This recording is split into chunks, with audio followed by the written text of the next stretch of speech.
할렐루야, 안녕하십니까? 한 주간 잘 지내셨나요? 예, 저는 오늘 이 본문의 말씀을 가지고 청지기 교회라는 제목으로 함께 말씀의 은혜를 나눌까 합니다. 이 말씀의 제목이 특정 어떤 교회 이름 많잖아요. 그 교회 이름을 말하는 것이 아니라 오늘 말씀의 주제에 맞는 그런 제목이기에 그렇게 정했습니다. 사실 오늘 설교는 헌금에 관한 이야기를 하려고 합니다. 여러분, 헌금 설교를 제가 할 때에 어떤 분들은 저분이 이제 드디어 본색을 드러내는구나. 이 헌금 설교를 통해서 헌금을 왜 내야 되는지, 그리고 그것의 의미가 무엇인지, 그리고 또 헌금을 통해서 어떻게 하나님의 복이 개인에게 임할 수 있는지, 이런 부분들을 다룰 것이다 라고 혹시 예상하셨다면, 그런 것을 또한 기대하셨다면 뒤로 가기 버튼을 누르시는 것이 좋을 겁니다. 저는 오늘 너무나 죄송하지만 안타깝지만 이 현 시대에 특별히 한국 교회를 조금 강도 높게 비판할 수도 있습니다. 역시 이 설교가 듣기 싫으신 분들이 또 계시다면 그분들도 뒤로 가기 버튼을 눌러주시면 감사하겠습니다. 하나님의 말씀을 교훈과 바르게 하기 위함으로 여기고 또 책망의 소리를 귀담아 들어서 변화로 교회를 이끌고 가고 싶으신 분들이 계시다면 계속 들으셔도 좋습니다. 저는 조회수나 어떤 인기 이런 것에 연연하지 않고 오직 주님께서 이 본문의 말씀을 통해서 하시고자 하는 말씀, 그 말씀을 전하는 단지 통로일 뿐인 것입니다. 제가 무슨 힘이 있겠어요? 제가 이렇게 외친다고 뭐가 변하겠습니까?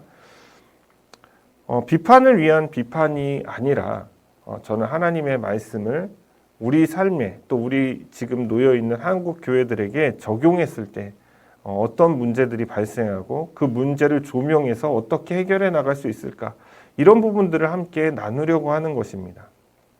자, 그렇다면 여러분, 초대교회는 어땠을까요? 우리 초대교회를 먼저 좀 살펴볼 텐데요.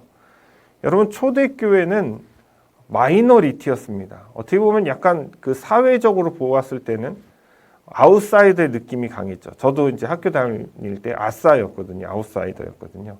저는 마이너리티가 되고 싶어서 되는 게 아니라 그냥 아싸였던 것 같아요. 예. 그러니까 그 당시 초대교회 교인들은 세상의 주류가 아닌 비주류였고 아웃사이더였다는 것이죠.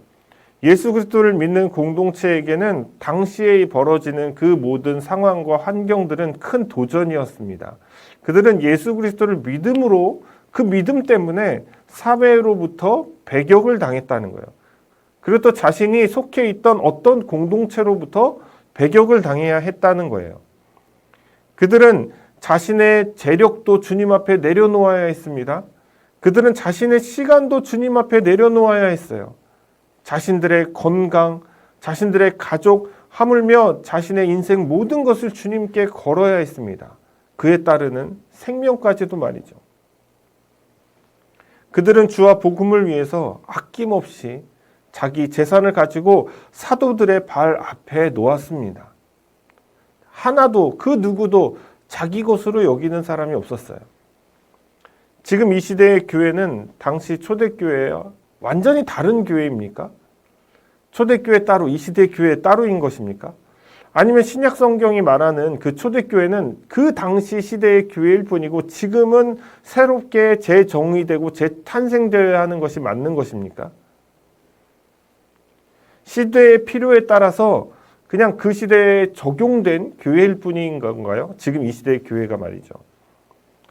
저는 지금 이 시대의 교회도 그 하나님의 진리의 말씀 앞에 초대교회와 같은 그리스도의 교회라고 믿습니다. 똑같은 교회예요. 다만 그 시대가 다를 뿐이죠. 그런데 초대교회와 지금의 교회가 너무 다른 것, 너무나 달라요. 그 다른 것은 무엇일까요? 이제 우리 한국교회를 보십시오. 이제 더 이상 마이너리티가 아닙니다. 비주류가 아니에요. 아웃사이더가 아니에요. 주류가 되었어요. 어느덧 세상이 중심에 있는 것입니다. 지금은 어떤 경우까지 됐냐면 정치에도 손을 뻗어서 정치에도 힘을 싣고 있는 거예요. 그리고 여러분, 지금의 교회는 어떻습니까? 더 이상 자신의 것을 사도들 발 앞에 내려놓는 자들이 없어요. 교회는 욕심을 부립니다. 더 넓은 부지를 가지고 더 넓은 땅에 더 높은 건물을 짓기를 원한다는 거예요. 교회는 더 많은 성도를 원하고요. 더 많은 재정을 비축합니다. 교회는 더 가지려고 하고 더 강력한 권력을 행사하려고 한다는 거예요. 사회의 목소리를 내는 거예요. 여러분, 예수님이 세우신 교회는 어떤 모형이었습니까? 원래 그런 모습이 아니었죠. 전혀 반대되는 모습이었어요. 근데 지금의 교회는 예수님께서 처음 세우셨던 그 공동체의 모습을 잃고 세상의 교회, 세상 세속적인 어떤 한 부분으로 자리매김하고 있다는 거예요. 제가 아르바이트를 하다가 한 신학생 전도사님을 만나서 이런저런 대화를 나눈 적이 있습니다. 그때 교회 건축에 대한 이야기를 했어요. 저는 교회 건축에 대해서 굉장히 반대를 하는 입장이다. 당신은 어떻게 생각하느냐? 그랬더니 그 전도사님은 자기는 교회 건축을 찬성한다는 거예요. 그러면 제가 이렇게 질문을 해볼게요 하면서 말을 했습니다. 여러분, 전도사님 혹시 초대교회가 건축한 적이 있습니까? 전도사님은 제 질문에 대답을 하는 대신 이렇게 말씀을 하시더라고요. 기존 교회에서 뭐 어떤 상처를 받으신 게 있는지 모르겠지만 넘겨짚더라고요. 그래서 저는 일순간에 성경적인 대화를 하다가 교회에서 상처받은 인물로 전락해버리고 말았습니다. 또 여러분, 어떤 목사님은요, 교회를 새롭게 단장한다는 이유로 뭐 간판도 바꾸고 교회 로고도 새롭게 디자인하고 그리고 밖에 외벽에 페인트 칠도 했어요. 그렇게 분위기를 바꾸면 뭔가 이렇게 새로운 물결이 올 것 같아서 그래서 수천만 원의 예산을 쓰는 것을 보았습니다. 여러분, 건축을 하면요, 교회는 엄청난 돈이 들어가요. 지금도 건축하려고 노력하는 교회들이 많죠. 예. 그리고 또 건축하는 것뿐만 아니라 방금 전에 제가 말씀드린 대로 간판만 바꾸고 페인트만 칠해도 엄청난 양의 재정이 투입이 돼야 하는 것입니다. 그런데 여러분, 그 교회가 그 많은 돈들을 다 어디서 충당하겠습니까? 목사님이 알바 뛰어갖고 그 돈 버는 거 아니잖아요. 그렇죠? 성도들의 돈이라는 거예요. 성도들이 일주일 동안 피땀 흘려서 교회에 헌금한 그 돈이라는 거예요. 저도 지금 아르바이트 하고 있는데요. 일하면서 정말 느끼는 게 뭐냐면, 야, 돈을 버는 게 이렇게 힘든 거였구나. 그걸 매 순간 느껴요. 남에게 먹지 않아도 될 욕도 먹고요. 자존심에 스크래치도 납니다. 또 요즘처럼 여러분, 인플레이션이 심할 때 물가가 하늘 높은 줄 모르고 오르고 있죠. 이제 장 몇 번 보지도 않았는데 카드값이 100만 원이 넘어가요. 뭐 먹은 게 없는데 조금 사서 먹고 그렇다고 뭐 맛있는 걸 사서 풍족하게 먹은 것도 아니고 외식을 많이 하는 것도 아닌데 이상하게 카드값이 100만 원, 200만 원이 생기는 거예요. 뭐 장에 가서 카트에 절반도 안 채우고 밑바닥만 딱 깔았는데 벌써 8만 원, 9만 원, 10만 원이 넘어가는 겁니다. 장을 조금 봤다라고 생각을 하면 20만 원이 넘어가요.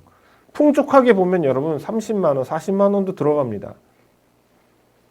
그러니까 여러분, 이렇게 물가 인플레이션 심하고 또 들어오는 돈은 한계가 있는데 내가 쓸 돈 안 쓰고 먹을 거 안 먹고 자신에게 쓸 돈, 옷 입을 거 이런 거 안 사 입고, 저 옷이 맨날 똑같잖아요. 그렇죠? 옷도 아껴서 입던 거 또 입고 돌려막기 하고, 그리고 자식한테 좋은 거 해주고 싶은 부모잖아요. 부모 마음이 다 똑같잖아요.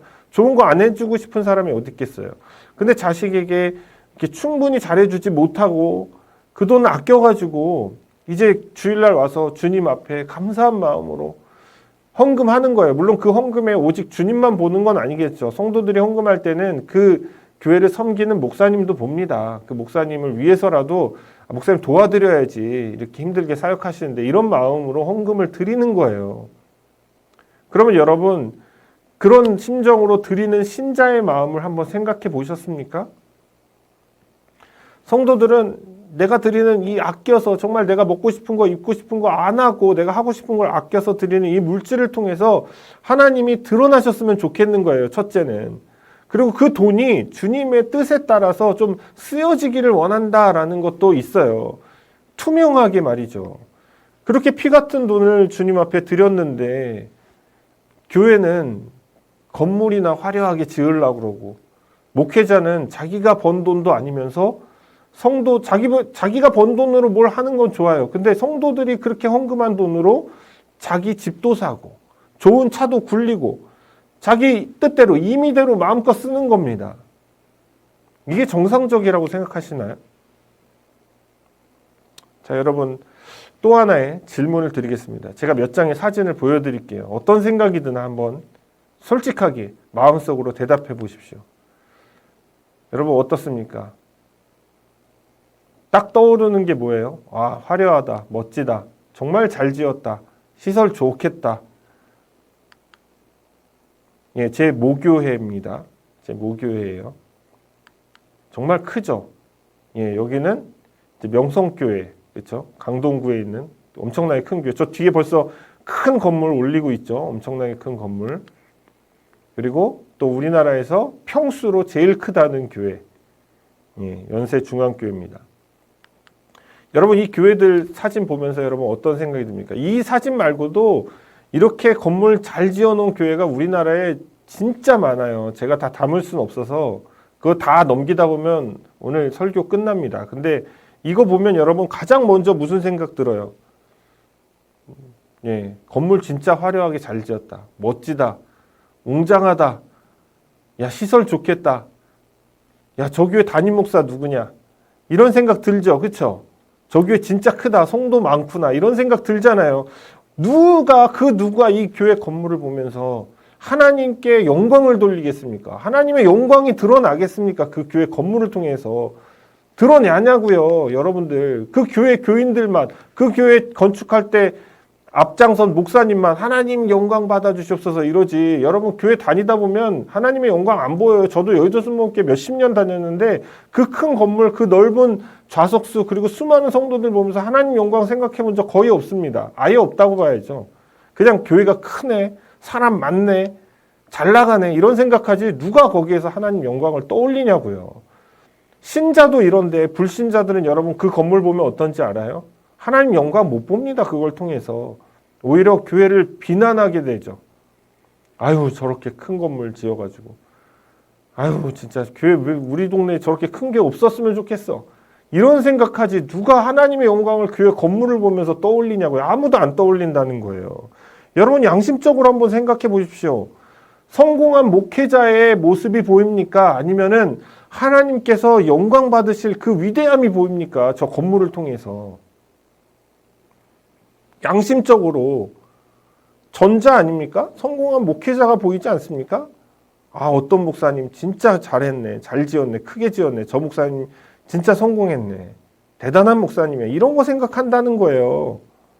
말은 건축하면서 뭐 하나님께 영광 돌리고 하나님께 건물을 헌당한다라고 그렇게 이빠른 소리 하지만 팩트는 그 교회의 재력과 성도의 숫자 그리고 그들의 리더인 담임 목사가 떠오른다는 거예요. 그 누구도 하나님의 영광을 그 건축물로 볼 수가 없다는 거예요.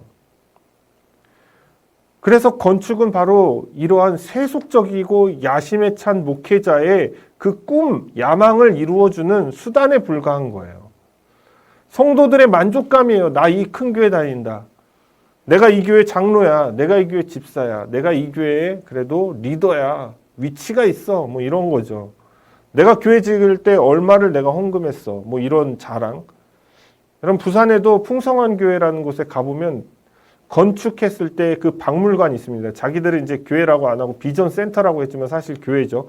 그 비전 센터를 지을 때 뭐 왕성교회에서 3억 원, 누가 얼마에서 이 건축 헌금 낸 사람들 있죠. 명단이 쫙 있고 그 박물관이 거기 딱 로비에 있어요.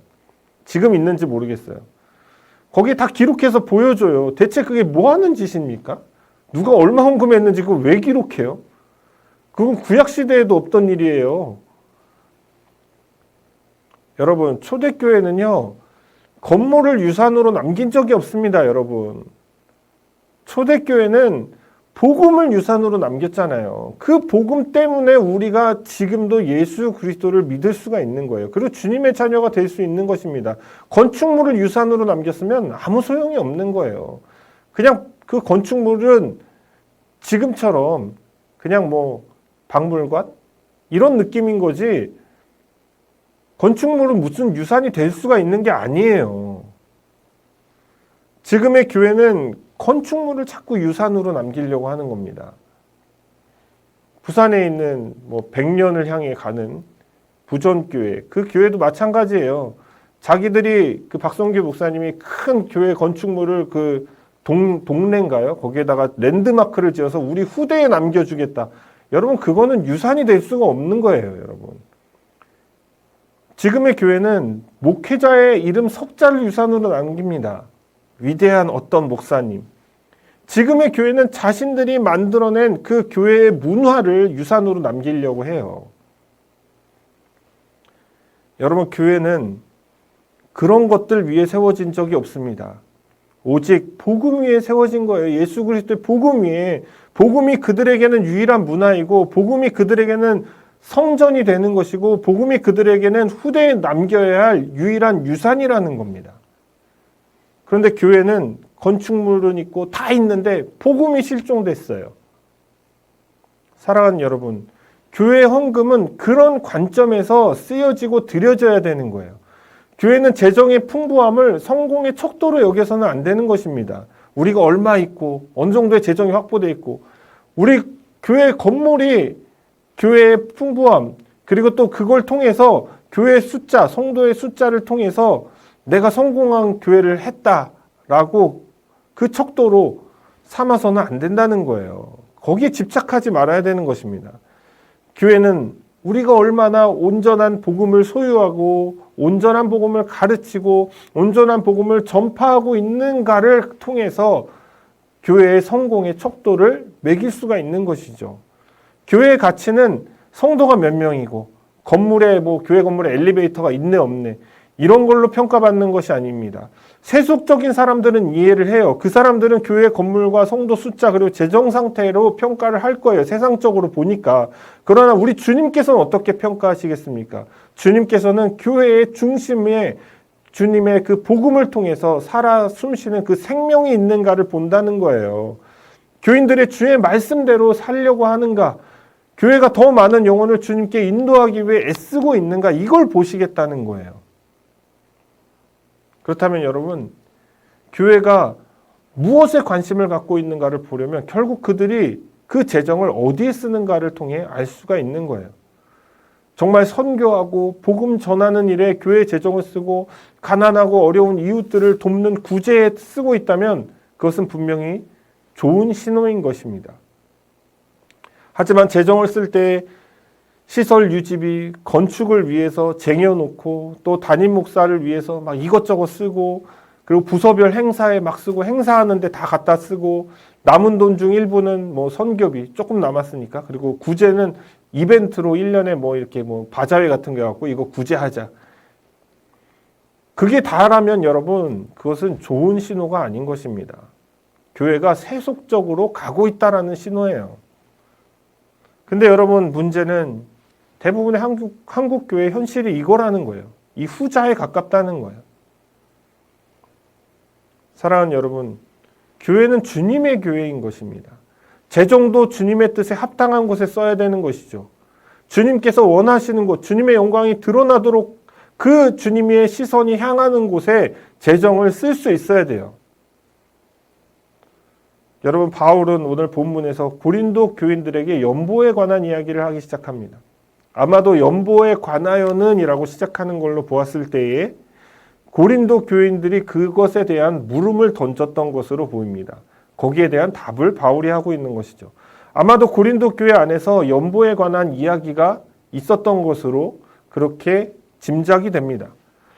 본문 안에서는 그 어떠한 상황들이 있었는지 그것에 대해서 고린도 교회에 어떤 이야기들이 오고 갔는지에 대해서 우리가 본문을 통해서는 구체적으로 알 수가 없어요. 그러나 바울의 답을 통해서 어느 정도 유추할 수 있습니다. 1절에 보면 성도를 위하여는 연보에 관하여는 내가 갈라디아 교회들에게 명한 것 같이 너희도 그렇게 하라 이렇게 말씀하고 있죠. 먼저 바울은 이 질문을 답할 때 그 뉘앙스를 가지고 있는데요. 그 뉘앙스는 이겁니다. 앞선 몇 장에서 바울은 명령으로 이야기했어요. 뭐뭐 하라, 지키라, 행하라 이런 식으로 이야기했다면 16장은 권하는 것에 가깝다는 거예요. 그래서 12절 이제 뒤에 나오는 12절을 보다 보면 내가 많이 권하였다라는 그런 표현을 씁니다. 그러니까 이 16장은 권면의 뉘앙스가 있는 것이죠. 어떤 강력한 강제성은 없는 것으로 이해가 됩니다. 그렇다면 어떤 배경인지 우리가 살펴보기 위해서 방금 우리가 읽은 이 1절 말씀이 그 실마리를 제공하고 있는데요. 바울은 자신이 갈라디아 교회들에게 명한 것 같이 너희도 그렇게 하라 이렇게 말씀하고 있습니다. 이것은 갈라디아 교회들에게 바울이 연보에 대해서 어떤 말들을 했고 어떤 입장이었는지를 통해서 유추할 수가 있게 되는 것이죠. 먼저 로마서 15장 26절에 보면 이는 마게도냐와 아가야 사람들이 예루살렘 성도들 중 가난한 자들을 위하여 기쁘게 얼마를 연보하였습니다. 여러분, 예루살렘 성도 중에는 가난한 자들이 있었습니다. 왜 예루살렘 교회 성도들이 가난해졌는지는 알지 못합니다. 여러 가지 이야기가 있어요. 가난한 자들이 후에 많이 유입이 됐다. 그래서 전체적으로 이 재정 상태가 좋지 않았다. 그리고 또 그 당시에 있었던 기근이나 아니면 환경의 영향 때문에 가난한 자들이 속출했다. 이렇게도 이해할 수 있는데 어쨌거나 중요한 것은 예루살렘 성도 중에는 가난한 자들이 특히 많았던 것으로 보여집니다. 그리고 마게도냐와 아가야 사람들이 그러니까 마게도냐 교회와 아가야 교회에서 그들을 위해서 구제하기 위해서 연보를 했다는 거예요. 아마도 바울은 그 갈라디아 교회들뿐만 아니라 유럽과 아시아의 여러 교회로부터 예루살렘 교회의 그 성도 중에 가난한 자들을 위해서 구제로서 그 연보를 요청한 것을 알 수 있습니다. 자, 두 번째는 바울은 이 연보를 통해서 모든 교회가 그리스도의 한 몸을 이루는 교회로서 서로가 서로를 섬기길 원했다는 거예요. 이어서 로마서 15장 27절에 보면 저희가 기뻐서 하였거니와 또한 저희는 그들에게 빚진 자니 만일 이방인들이 그들의 영적인 것을 나눠 가졌으면 육적인 것으로 그들을 섬기는 것이 마땅하니라. 셋째로는 바울은 그 연보는 하나님께 감사와 영광을 돌리는 것이고 또 다른 사람을 섬기는 것이기도 하며 또 주님께 인도하는 일, 사람들을 주님께 인도하는 일에 쓰이는 것이다 라고 말을 하고 있습니다. 너희가 모든 일에 넉넉하여 너그럽게 연보를 함은 그들이 우리로 말미암아 하나님께 감사하게 하는 것이라. 이 봉사의 직무가 성도들의 부족한 것을 보충할 뿐 아니라 사람들이 하나님께 드리는 많은 감사로 말미암아 넘쳤느니라. 이 직무로 증거를 삼아 너희가 그리스도의 복음을 진실히 믿고 복종하는 것과 그들과 모든 사람을 섬기는 너희의 후한 연보로 말미암아 하나님께 영광을 돌리고 또 그들이 너희를 위하여 간구하며 하나님이 너희에게 주신 지극한 은혜로 말미암아 너희를 사모하느니라. 말할 수 없는 그의 은사로 말미암아 하나님께 감사하노라. 바울이 아마도 갈라디아 교회들에게 그리고 초대교회에 말했던 연보는 이러한 것이었을 것입니다. 정리하자면 지금까지 우리가 첫째, 둘째, 셋째로 나눴던 걸 정리하자면 구제, 그리고 섬김, 그리고 선교 이것이 쓰임의 목적이고 궁극적으로는 하나님께 감사와 영광을 돌리는 것이다. 이렇게 요약할 수가 있어요. 그 연보를. 신약 성경에 보면 바울이 보는 관점은 그거였다는 거예요. 그러니까 초대교회는 바울이 말한 이 틀 안에서 연보가 사용되어지고 연보의 역할이 있었다라는 것을 알 수가 있는 것입니다. 물론 오늘날처럼 연보를 어떤 돈에만 제한을 두진 않았습니다. 바울은 돈뿐만 아니라 봉사하는 것, 그들의 시간과 육체와 에너지를 써서 봉사하는 것도 연보라고 폭넓게 적용했다는 거예요. 요즘 교회들하고 많이 다르죠. 바울은 또 연보를 드릴 때 어떻게 드려야 하는지도 가르치고 있습니다. 2절에 보면 매주 첫날에 너희 각 사람이 수입에 따라 모아두어 내가 갈 때에 연보를 하지 않게 하라.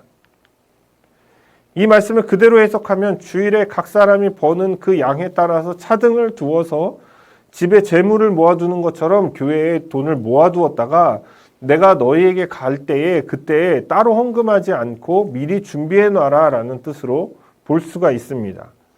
그런데 여러분 2절에 중요한 헌금에 관한 이슈가 있습니다. 그것은 각 사람의 수입에 따라라는 이 말이에요. 어떤 목사님은 이것을 11조에 관한 것이다 라고 그렇게 주장을 하세요. 그분들이 왜 이런 주장을 하셨을까 제가 생각해 보니까 수입에 따라서라는 이 말 때문이거든요. 헌금을 낼 때 우리는 보통 각자 알아서 냅니다. 그것에 정해진 규칙이 없어요.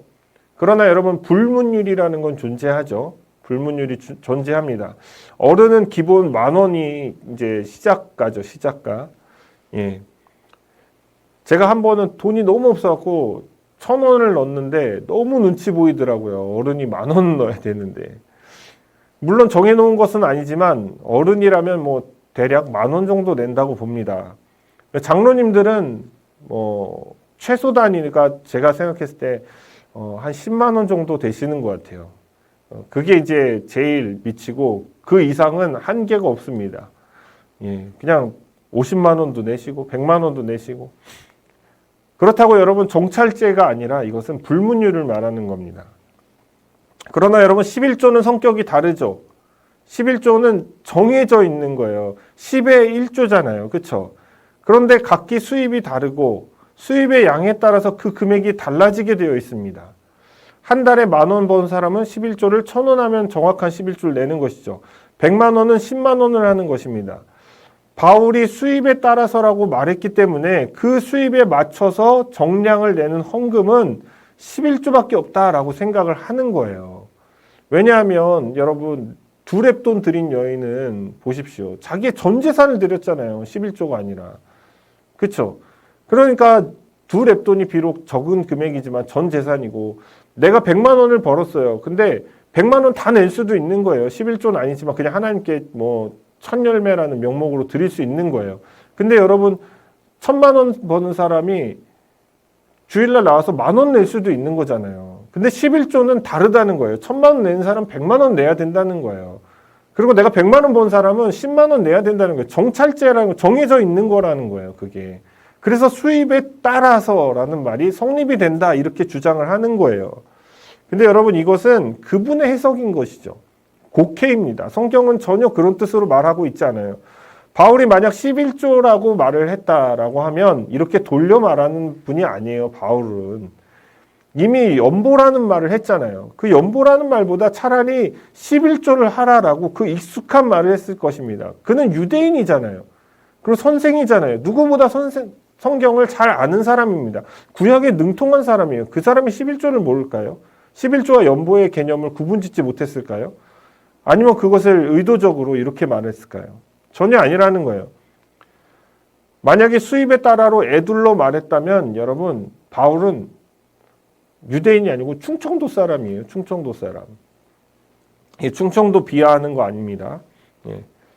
만약 이게 진짜 11조라고 말하면 여러분 바울이 그 돈을 걷어서 어디에 썼죠? 예루살렘의 가난한 자들, 가난한 성도들을 위해 썼잖아요. 그러면 쓰임도 똑같이 해야죠. 11조로 거쳤으면 그거를 다른 데 쓸 게 아니라 구제하는데 100% 썼어야죠. 근데 지금의 교회는 전혀 그렇게 쓰고 있지 않죠. 이것저것 다 씁니다. 그 돈을 가지고 교회 운영하는 데 쓰고 또 사례비도 주고 또 이것저것 다 써요. 그러니까 왜 11조라고 말하면서 11조답게 쓰진 않냐는 거예요. 본래의 취지에 맞지 않게.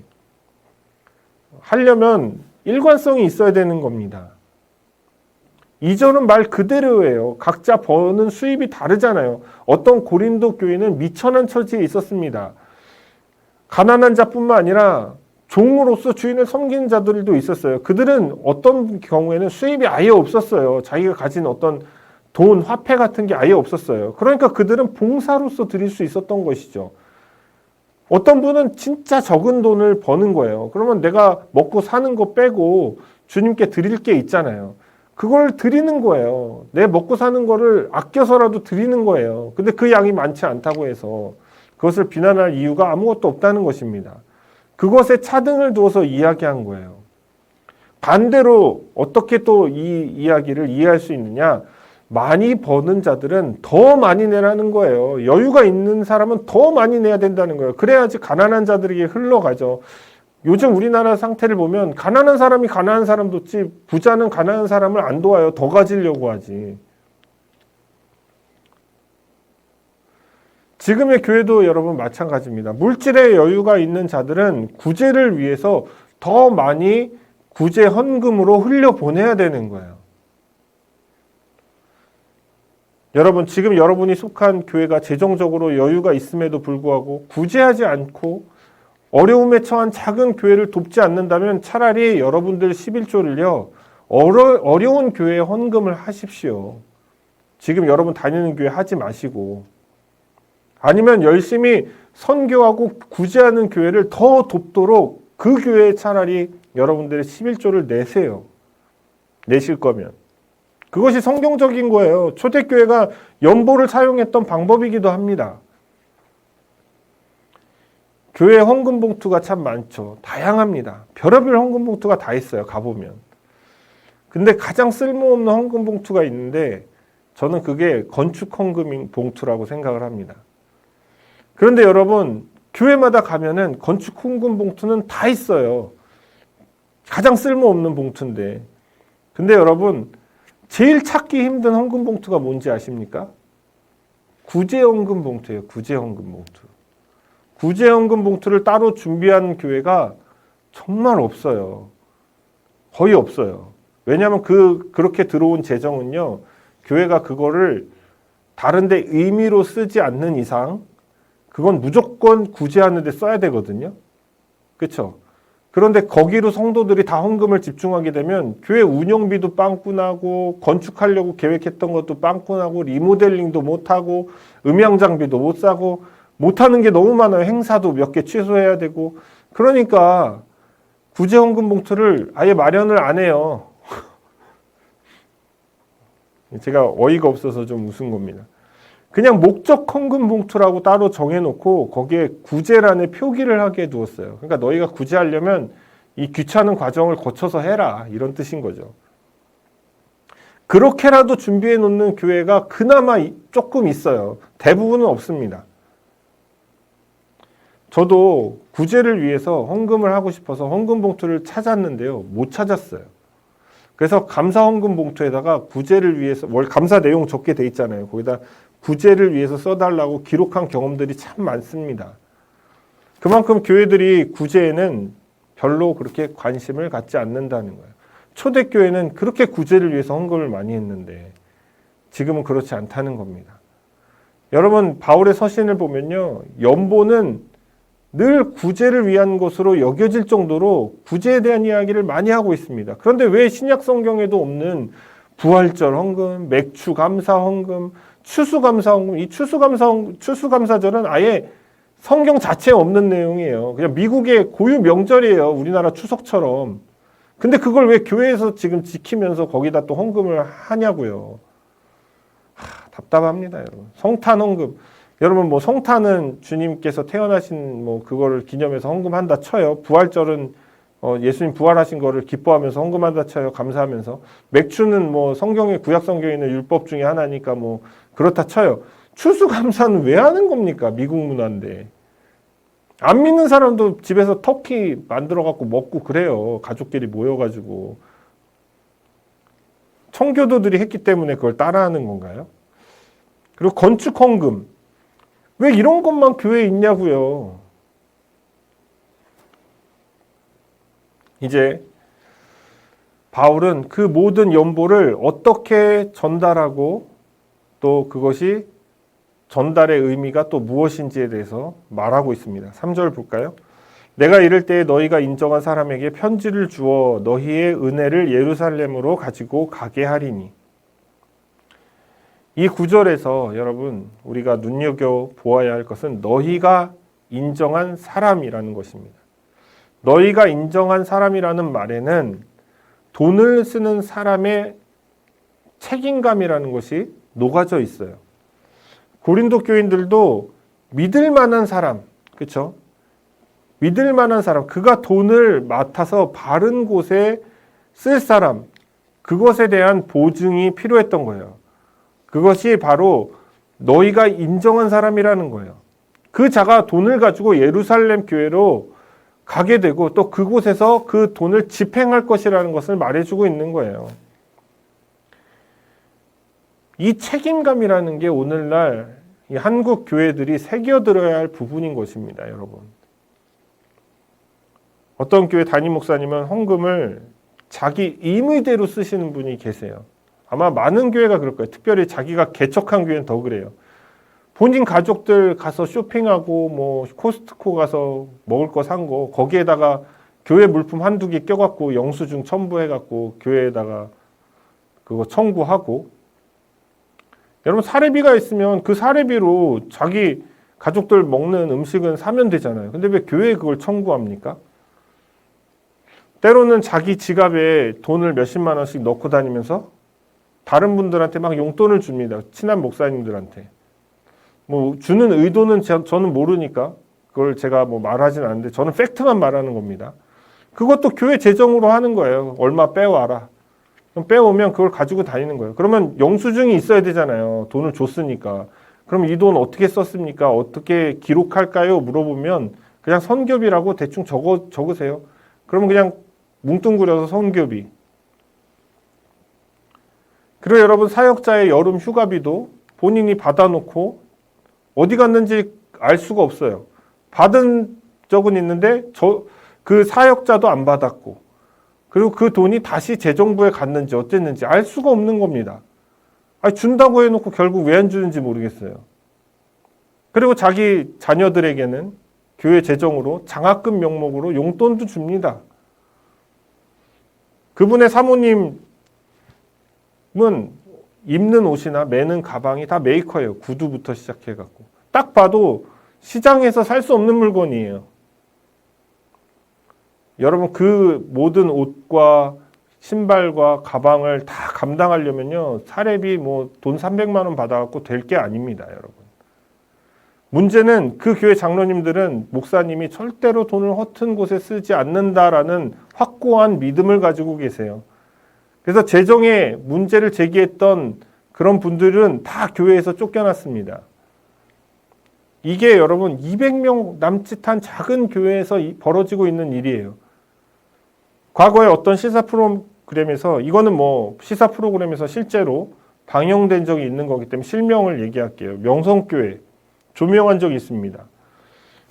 거기서 이런 말을 하더라고요.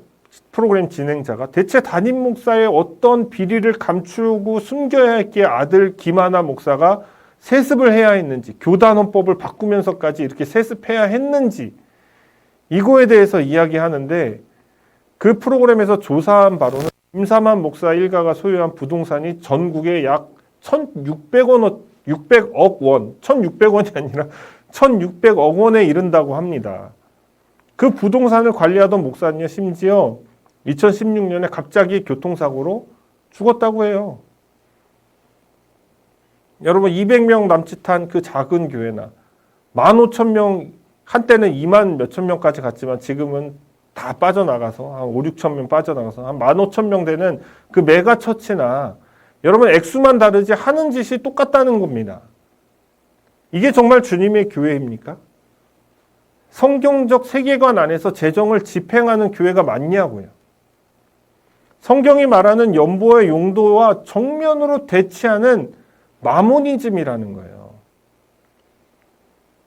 교회는 재정을 집행할 때 매우 투명하고 성경적으로 해야 되는 것입니다. 잘못 사용한다는 비난을 받아서 안 되는 거예요. 그런 비난이 거짓이고 소문이고 음해라고 말할 수는 있겠지만 바울은 그 비난조차도, 그러한 비난을 받는 것 자체도 없어야 된다라고 가르치는 거예요. 그래서 4절에 이렇게 이야기하잖아요. 만일 나도 가는 것이 합당하면 그들이 나와 함께 가리라. 바울의 이 동행 의지는 재정 사용에 대한 투명성과 더불어 그 어떤 비난도 받지 않겠다는 바울의 확고한 의지를 드러내고 있는 것입니다. 결론을 좀 맺을까 합니다. 저도 이런 설교하면서 참 마음이 무겁습니다. 그러나 하나님 말씀을 용기 내어 전하려고 합니다. 교회에 대한 일방적인 비판일 수도 있어요. 어떤 분들은 그렇게 하나님 앞에 바치는 것이 향유 옥합을 깨트리는 그 여인의 심정과 같은 것이다. 세상의 가치로는 가룟 유다는 뭐 그게 가난한 자들을 돕는 데 쓰면 더 좋았을 것이라고 이야기하지만 예수님 앞에 드릴 때에는 그 어떤 것도 주님 앞에 아낌없이 드리는 것이다 라고 말할지 모르겠습니다. 여러분, 그러나 그것은 성경이 분명히 해석하고 있죠. 그것은 주님의 십자가를 앞둔 사건이기 때문에 그렇게 한 것이지, 예수님은 기본적으로 약한 자들을 돕기를 원하셨다는 거예요. 그게 이웃을 사랑하는 거예요. 내 몸같이 사랑하는 방법입니다. 그 말씀을 지키는 거예요. 그것과 그럼 예수님의 말씀이 정면으로 대치되지 않는다는 것이죠. 그러니까 그거를 그렇게 해석해서는 안 된다는 것을 말씀드리는 겁니다.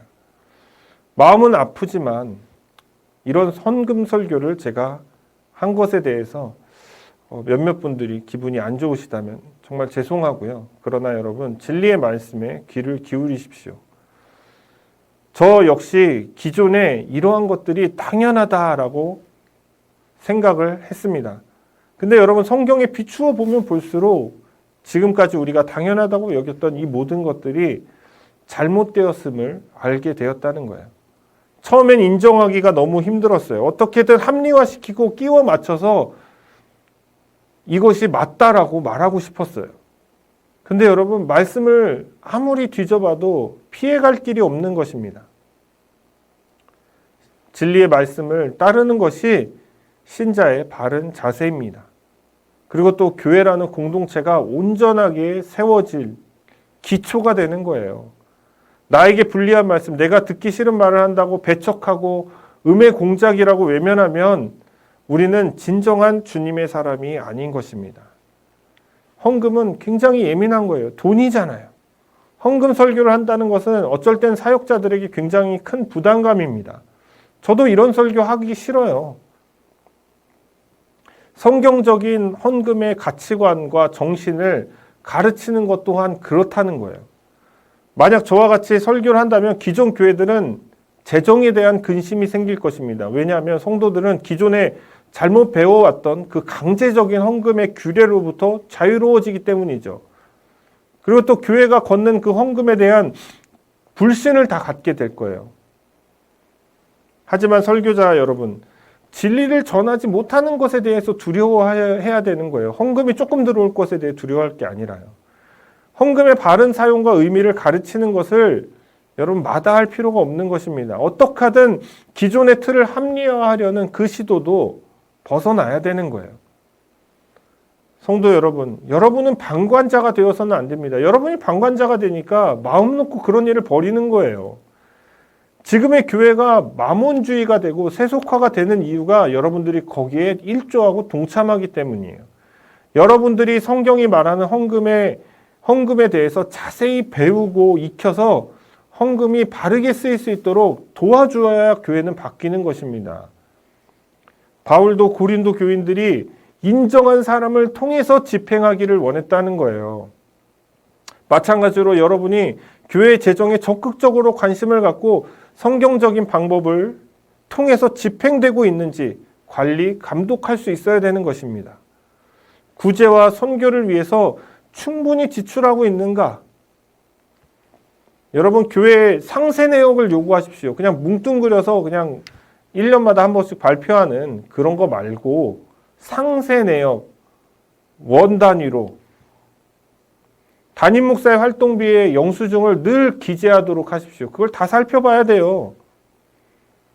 지나치게 담임 목사에게 많은 재정권을 맡기지 마십시오. 사실 담임 목사는요, 재정권 가지면 안 돼요. 재정부에 들어가서도 안 돼요. 본인도 똑같이 이 지급결의서 같은 거 쓰고 다 해가지고 승인 받고 그러고 나서 돈이 들어올 때 그걸 쓰는 거지. 사례비, 뭐 휴가비 이런 보너스 같은 거는 영수증 낼 필요 없지만 도서비, 뭐 활동비, 그 다음에 무슨 차량 유지비 뭐 이런 기타 등등 있잖아요. 그런 거는 철저하게 영수증 첨부해서 일일이 항목별로 다 공개하고 그리고 그게 모든 성도들이 납득할 만한 것이어야 하는 겁니다.